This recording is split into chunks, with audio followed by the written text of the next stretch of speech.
Hi everyone, this is Paul from SpanishWithPaul.com and welcome to this Monday's lesson. Now every Monday I upload a new video, so if you'd like to subscribe to my channel, which is free, you can click the link that you see on the screen now, or you can click the icon that is below this video. As most of you know, I normally aim my lessons at beginners, but this one is going to be a little bit different because it's aimed at intermediate learners of Spanish. What I did is I went to an online relationship forum, and from there I selected a random post.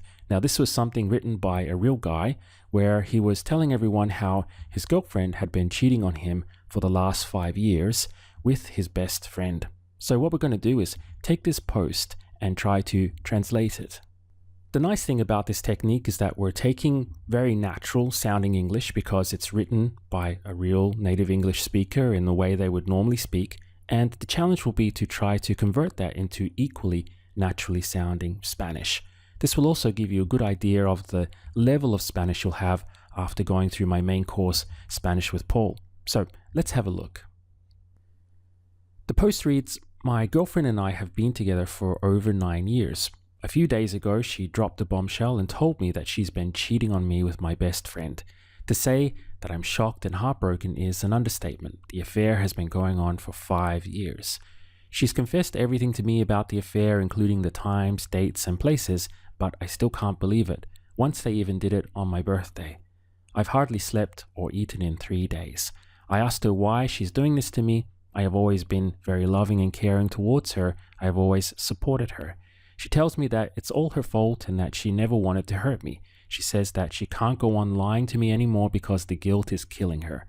I just thank God we don't have any children together because I'm pretty sure I'm going to leave her now. After all, how could I possibly trust her again? And I know I deserve something better." So this is the post we're going to attempt to translate, and if you'd like to download the file for it, I've put a link for you on the screen now. Let's look at our first paragraph and work our way through it. By all means, if you feel that you can attempt it right now just by pausing it, then do that. But otherwise, I'm going to guide you through it step by step. The first sentence reads, "My girlfriend and I have been together for over 9 years." Now, here we have a time frame, and it's very common in English to use the word for. So we have for 9 years or for whatever length of time it is. But in Spanish, they do things a little bit differently. What they'll say is, it makes 9 years that my girlfriend and I have been together. Now, the verb to do or to make is hacer, and it makes would be hace.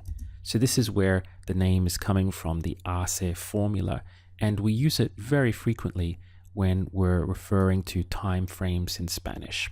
So, over 9 years would be, it makes more than 9 years. Más de 9 años. So this is what we have here. Hace más de 9 años. It makes more than 9 years. That my girlfriend. So my girlfriend is mi novia. Let's get rid of the space here. Que mi novia. And I would be y yo. And now what we're left with is have been together. So let's tidy this up here. Now have been in this context would be hemos estado. And then the word for together would be juntos. So there we have our first sentence translated. Hace más de 9 años que mi novia y yo hemos estado juntos. Literally, it makes more than 9 years that my girlfriend and we have been together. Next up, we have a few days ago, she dropped a bombshell and told me that she's been cheating on me with my best friend. Now here we have another time frame, a few days ago. So we're going to once again use the hace formula. This would translate to it makes a few days.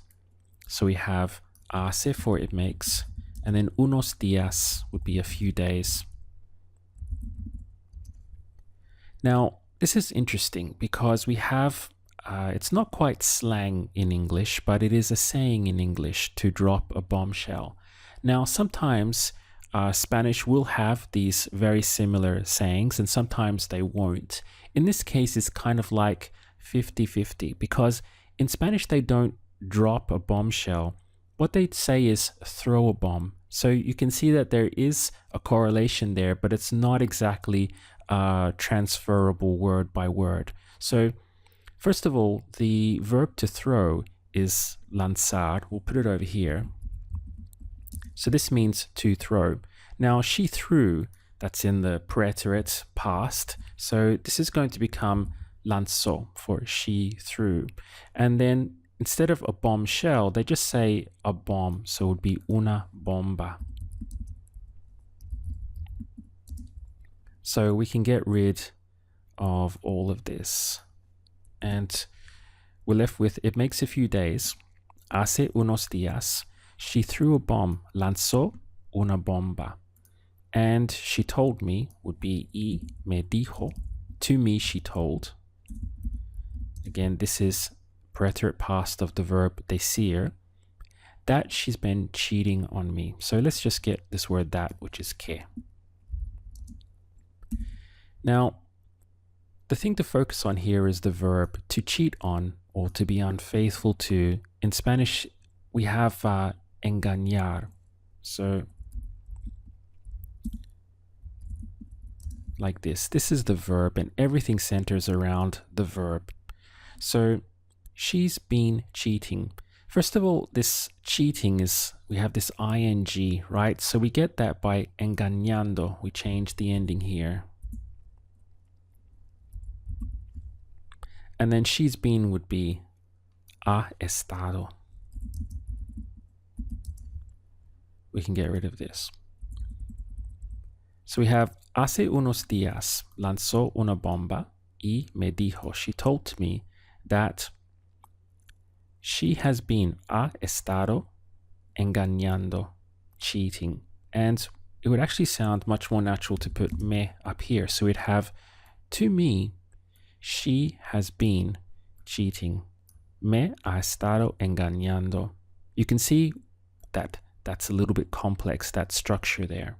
But this is the type of thing that we go through in the main course so that you know how to put it together correctly. Now, with my best friend, it's quite easy. So it's going to be con mi mejor is my best. And then amigo. So there we have our second sentence, quite a bit trickier than the first. So hace unos días lanzó una bomba y me dijo que me ha estado engañando con mi mejor, there should be an y, amigo. The last sentence here is actually the trickiest. There's a number of things that we have to navigate around. First of all, I'd like to focus in on this expression here to say. In English, we'll often use that. For example, to say that I was furious that day is an understatement. Now, they don't really have that structure in Spanish. Instead, they would say to you all, which would be the pronoun of les. And then to you all, I say, les digo. Now, in English, we often have the choice with the word that to put it in or leave it out. And both ways sound correct. They sound natural. But in Spanish, you don't really have that choice. Whenever this is said or implied, you're going to put it in Spanish. So we have les digo que. For I'm shocked, you could say estoy en shock. And most Spanish speakers would understand that because this is a phrase that has crossed over into the language, the same as the word stress. But if you really want to stay completely immersed in Spanish, the word they would use is impacted, impactado. Like this. So, les digo que estoy impactado. I mean, this is something that has really hit me, impacted me, surprised me, shocked me. And I'm heartbroken. This is another thing that we have to be careful with, right? With Spanish, they wouldn't use the verb to be heartbroken as we do in English. Instead, they would say is, and that I have the heart broken or I have the heart destroyed. So, y que tengo Tengo is I have, and then the heart, el corazón, with an accent, and then destroyed, destrozado, like this. So, les digo que estoy impactado y que tengo el corazón destrozado. Now, here we have, with this word, another problem. This structure, they don't really use it in Spanish, this word of understatement. Instead, what they would do is express this with the least that I can say is that my heart is broken. That's the least, the minimum I can tell you, rather than trying to throw in this word understatement as we would in English. So the structure would then become, les digo que estoy impactado, y lo menos, the minimum or the least that I can, puedo, say, decir, es que, is that tengo el corazón destrozado. So did you see how tricky that was to navigate around? This is why if you try to translate word for word from one language into another, you're frequently going to run into very significant problems. It just won't sound correct. Next, we have the word the affair, and I like what they do in Spanish here. They use the word adventure, la aventura. That's literally how they say the affair. So we have the adventure, la aventura. Let's change this, autocorrect. Has been going on for 5 years. Here we have another time frame. So we're going to go back into the hace formula just as before. So it makes 5 years that the affair. So we have hace 5 años que la aventura now has been going on. What they would say in Spanish is has been happening. So has been is ha estado. And then going on, we have pasando. The verb to happen is pasar. And so we get the ing for happening with ando, this ending of ando. Ha estado pasando. So there we have our translation. You can see just how much stuff there is to be aware of and to navigate around. There's a lot of structure involved. There's a lot of vocabulary involved. And there's also a lot of work that we need to do with manipulating the verbs in order to express what it is that we want to say. Now, if you want to revise this and go back and then try to do the translation on your own, that would be a very good exercise. Great for your structure and also great for your vocabulary. Let's move into the second paragraph here and we'll bring it up bigger. So the first sentence is, she's confessed everything to me about the affair, including the times, dates, and places, but I still can't believe it. So first of all, she's is abbreviated, right? It's really she has confessed everything to me. Now, there's something interesting with structure here. In English, we have to me all the way down here, but in Spanish, this would be placed way up front. This is why structure is so important to understand when you're learning a language. So this would literally translate as, to me, she has confessed everything. Now the verb to confess is confesar, like this. So it's going to be, to me, she has confessed, confesado. So me ha confesado todo, like this.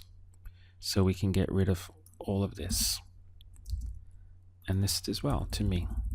Now, about the affair, sobre la aventura.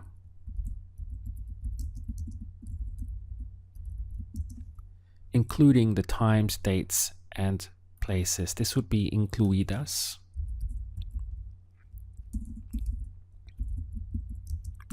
Now, the times, las veces.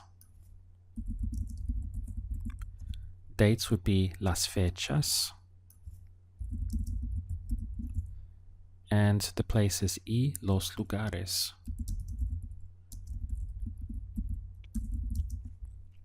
But still, I can't believe it. Pero todavía is but still. I can't believe it. No puedo creerlo. like this. The next phrase we have is once they even did it on my birthday. Okay, so we're going to put an exclamation mark here, and once would be one time, una vez in Spanish. They did it. So this is using the verb to do or to make, hacer, and we're in the preterite past, right? Because you can really measure and count this. So una vez lo hicieron on my birthday, en mi cumpleaños. Now we have a little problem here with the word even. Once they even did it on my birthday, this even would come in here with incluso. So try to tidy this up here. Exclamation. So we have una vez lo hicieron incluso en mi cumpleaños. Once they did it, even on my birthday, or including on my birthday. Now looking ahead, we're faced with another time frame, 3 days. So we're going to say it makes 3 days that I haven't slept or eaten. Okay, so hace for it makes 3 días.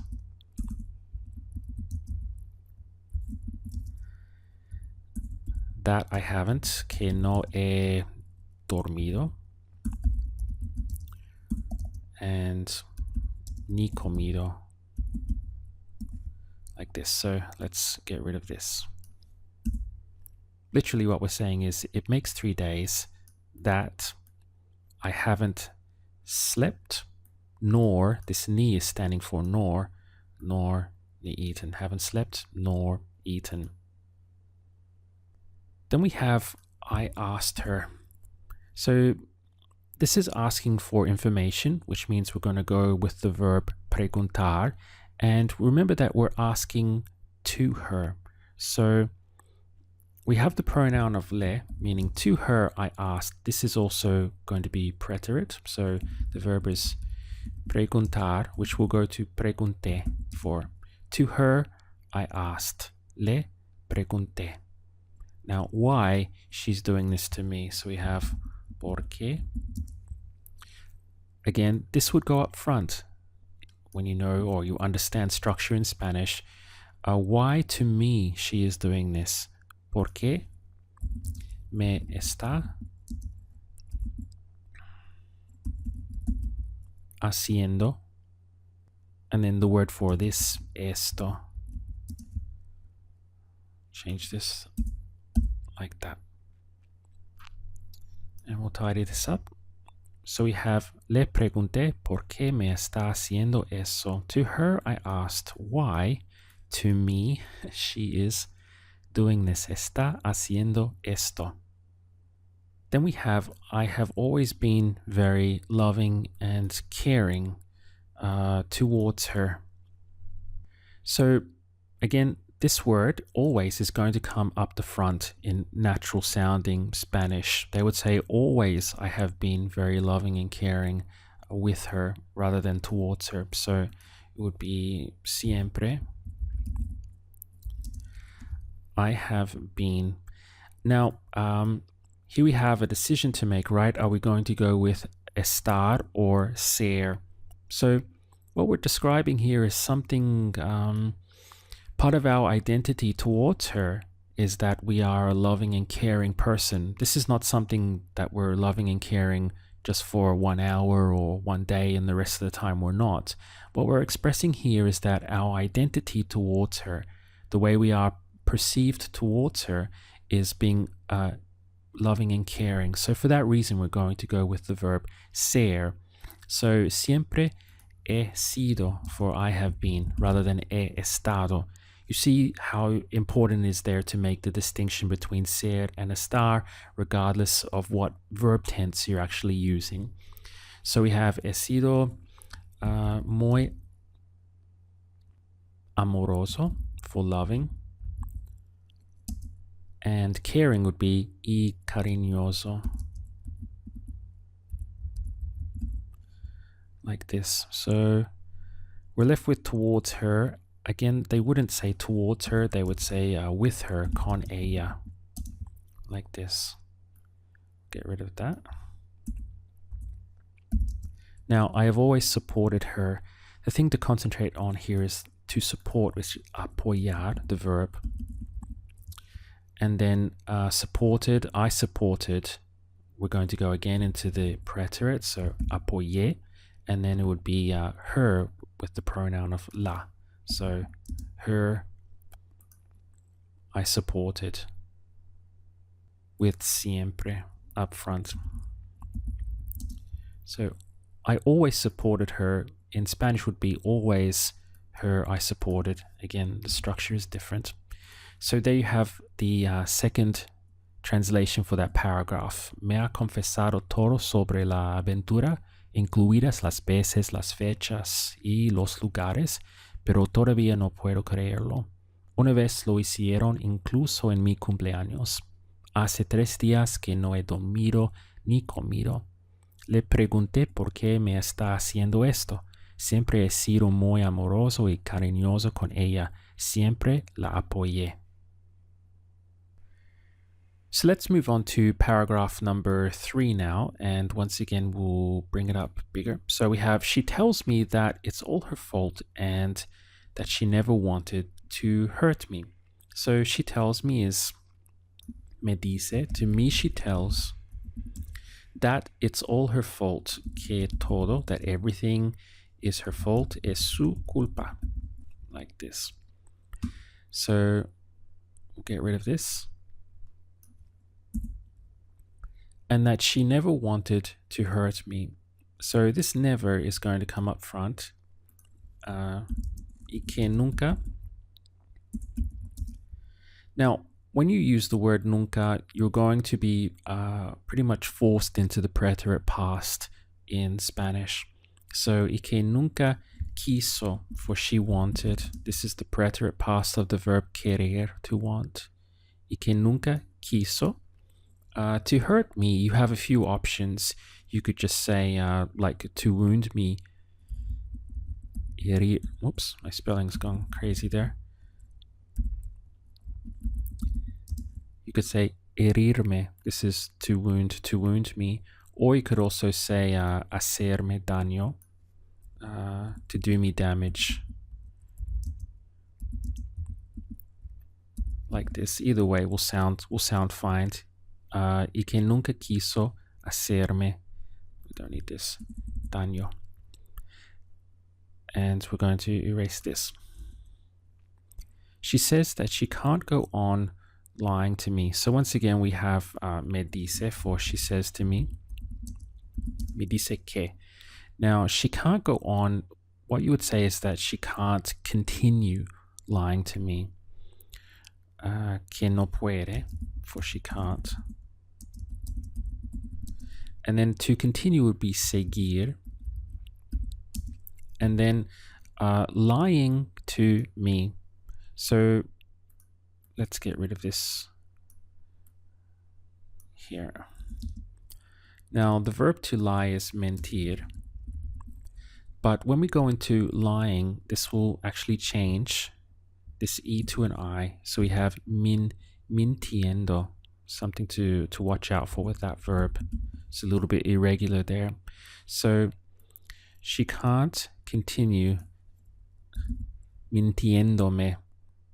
If you did it that way, you would have to put the accent for the pronunciation over the E here. So mintiéndome, or alternatively, you could put this me way up front here. Depends really on the country which way you would hear more commonly. So you could also say, me dice que no me puede seguir mintiendo, that to me she can't continue lying because the guilt is killing her. Porque la culpa is the guilt. Is killing her. La está matando. Like this. So this is her. It is killing. We need an accent here. Next up we have, I just thank God we don't have any children together. We're going to, for I just, use solamente. Now, thank God, we're going to be using the redundant le. I'll show you what I mean. So solamente, they would say le doy gracias a Dios. Literally, what it means is, to him I give thanks to God. You see how this sounds redundant? It's not really necessary because you're already being very explicit to whom you're giving thanks. But correct Spanish grammar, and all native Spanish speakers will do this, they will throw in the le anyway. So we have solamente le doy gracias a Dios. I just to him give thanks to God that we don't have any children together. So que no tenemos niños. And I think you could just leave it like that, nice and simple, that we don't have children. Que no tenemos niños. Because I'm pretty sure I'm going to leave her now. So we have porque. I'm pretty sure they would say I'm almost sure. Porque estoy casi seguro que I'm going to is voy a, and then leave her, dejarla ahora. So there you have the third paragraph. That's actually quite easy compared to the others. So me dice que todo es su culpa y que nunca quiso hacerme daño. Me dice que no me puede seguir mintiendo porque la culpa la está matando. Solamente le doy gracias a Dios que no tenemos niños porque estoy casi seguro que voy a dejarla ahora. Now, our final sentence reads, after all, how could I possibly trust her again? And I know that I deserve something better. So after all, it's después de todo.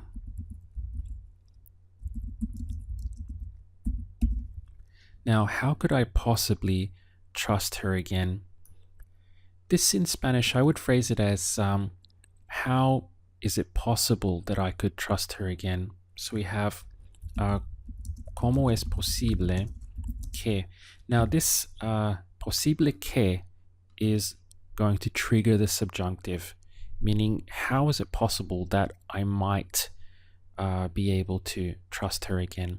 So instead of puedo, we're going to go into pueda. This is the subjunctive. So después de todo, ¿cómo es posible que pueda confiar en ella? Otra vez, or again. And I know, y sé, that I deserve something better. Y sé que. Now, I deserve would be merezco. Something better, algo mejor. So there we have, después de todo, ¿cómo es posible que pueda confiar en ella otra vez? Y sé que merezco algo, the auto spelling again, algo mejor. If you're serious about learning Spanish and want to become conversationally fluent, my main course, Spanish with Paul, is live and available for you now. Inside you'll get my complete course, none of which is available on YouTube, and also my personal attention to make sure you achieve conversational fluency in the fastest time possible. In short, if you liked my free lessons on YouTube and the results they're giving you, then you'll love what I have for you inside the main course. You can click the link on the screen now to find out all the details. So with that said, I look forward to seeing you again in my next video.